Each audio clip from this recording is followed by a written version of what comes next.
Good morning. Day 2 on the Portuguese way of St. James begins. After a good breakfast at Café Sandra in Vila Chã, Mike and I set off again on the way of St. James. Today it's almost 30 kilometers to Apulia.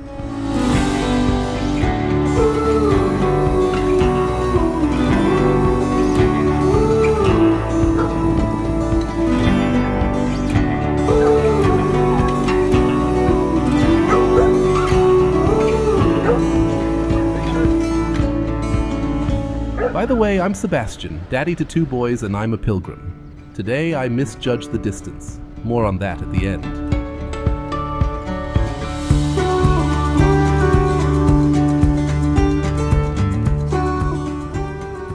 We can't go any further. Sand is in the way. Well, we have a lot of sand on the path. I've got sand in my shoes now too. And somehow there's no end to it here. Maybe we'll go straight to the sea and walk over the hard sand. Over the sand. Exactly. Flying. Flying over the sand. That would be something. Oh, look, there it ends.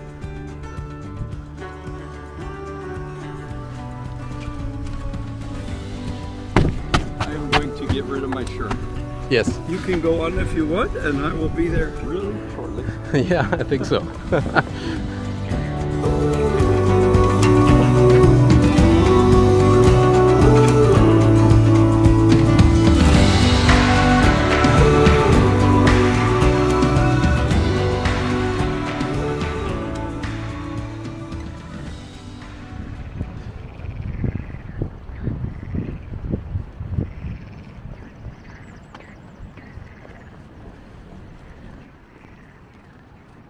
Of course, Mike is back quickly, and we reach Vila de Conde just as quickly and cross the River Ave. The miles fly by.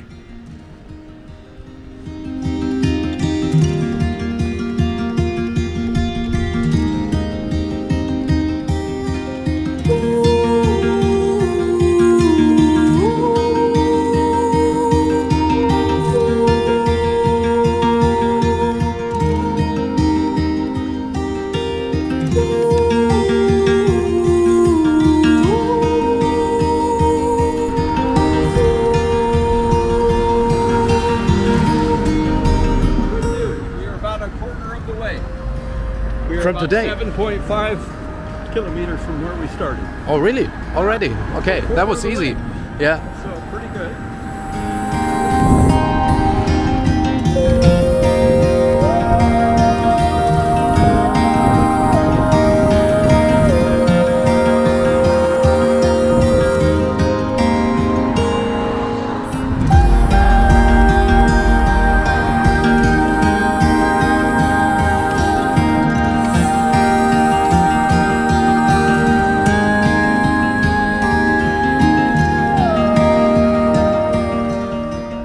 Pilgrim I just met.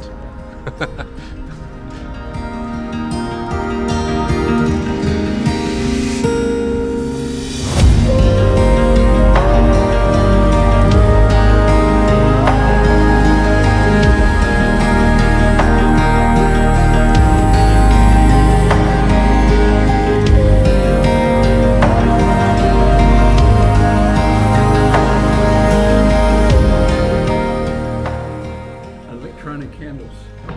Yes, I saw them. Any donation, so it lit the candle.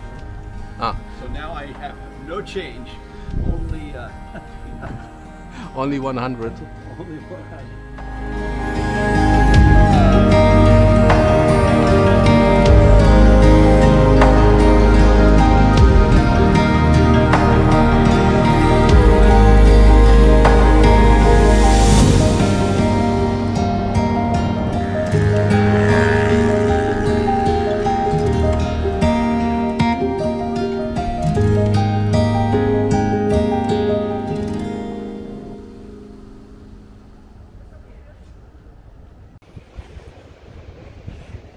At least half of the route today leads through towns that merge into one another and along the beach from time to time.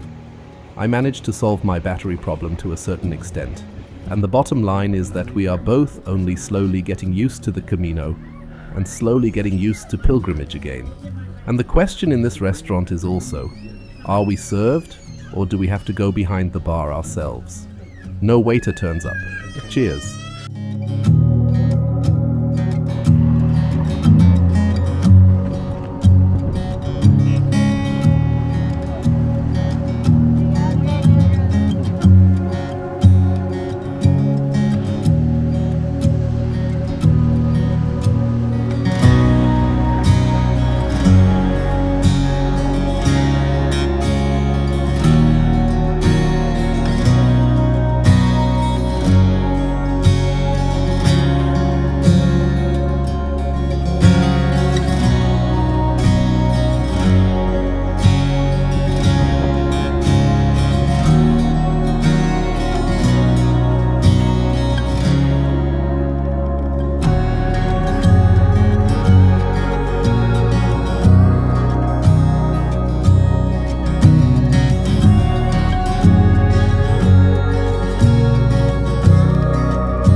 What are you doing there? Great. We finally arrive at the Albergue, and you know what? We're both kind of really exhausted. We meet Kirsten from Vila Chã again and get to know Tom, an American who, you guessed it, becomes a member of our Camino family. But first we chill out extensively. Rumor has it that there's really good food right next door, so we don't have to walk far.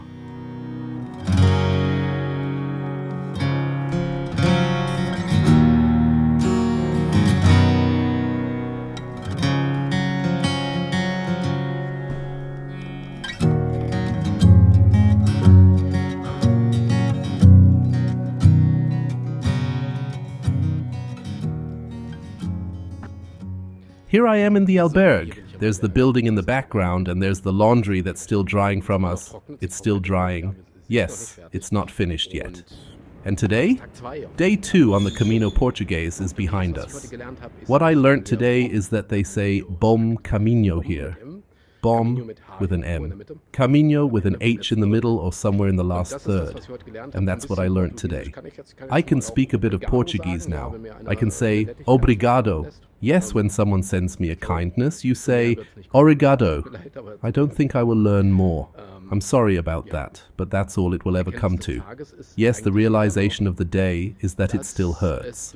Surprisingly, actually, the surprise is that a lot of things hurt. I feel the pain in my feet, legs, and shoulders. But it could also be because I'm simply carrying 15 kilos around with me now, which is making itself felt, and because we're simply aiming for longer distances. Today we actually wanted to walk 30 kilometers. It ended up being 27 or 26 kilometers, which is enough considering what I had actually planned. Of course, I followed Google Maps a bit. I just walked the line there with my finger, because I thought to myself, the Portuguese coast, that's a line. It's actually a line. South, it's a line heading north. So, if I orientate myself on that, you can't do too much wrong. But then last night, Kirsten, Mike, and others came to me and said, wait a minute, that's not 30 kilometers, that's 37 kilometers you've planned. And then we changed our plans. But that doesn't matter now. The main thing is that we're in Bayona on the 28th of March, because then we'll cross over to the Sies Islands, which we'll probably reach in the rain, because it's supposed to rain a bit in 2 or 3 days. 70% chance of rain. Fingers crossed that this doesn't happen. Yes, and we walked along the coast today, along dunes and past lovely bars. The promenades along the beach, but also a bit through a town, which were endless, are beautiful, but also a bit monotonous. Each neighborhood had its own name, and was actually a city in its own right. It was an endless walk through towns alongside churches, which was nice, but I had hoped to have a bit of green space around it, which was only the case in the last bit of today's walk. In the morning, already after 10 kilometers, I felt my feet, my legs. I think I have to be a bit careful now, but I'm still doing really well, and we're looking forward to tomorrow. And we're also leaving it a bit open as to where we'll end up tomorrow. We planned again yesterday. We actually wanted to hike up to 37 kilometers to the village there, but then we decided to spend the night in Apulia today. I had probably been able to walk another 5 kilometers, but I thought to myself that planning is otherwise actually good, because I also have a few 20-kilometer days in the planning I did beforehand.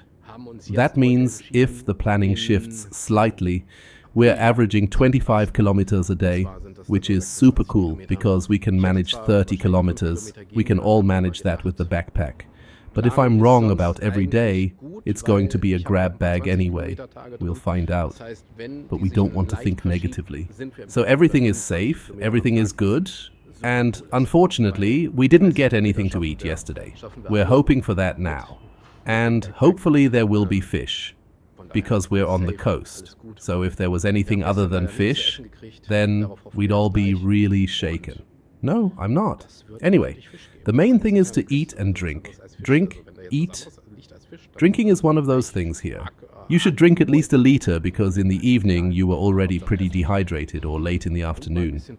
That's why I always wear a jumper or long trousers, because it gets really cold around 1700 hours. Not really cold, but it feels cold. Yes. Thanks for watching, and see you tomorrow on day 3 on the Camino Portuguese from Porto to Santiago and then on to Muxia. Thank you so much for watching. If you're on YouTube, just give me a thumbs up and subscribe to the channel. Many, many thanks.